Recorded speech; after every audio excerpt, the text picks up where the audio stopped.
পৃথিবীর সবথেকে সুন্দর পাখিগুলির মধ্যে একটি ময়ূরের সম্বন্ধে তো আপনারা সবাই শুনেছেন, আর অবশ্যই কোনো না কোনো সময়ে হয়তো আপনি একে নিজের চোখেও দেখেছেন।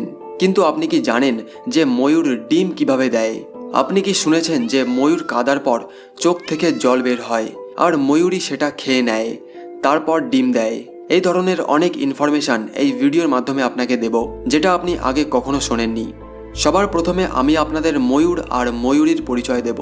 ময়ূরীর এটা পরিচয় যে এর লেজ ছোট হয়, এটাই কারণ যে এরা নিজেদের পাখনাকে মেলায় না আর নাচও করে না।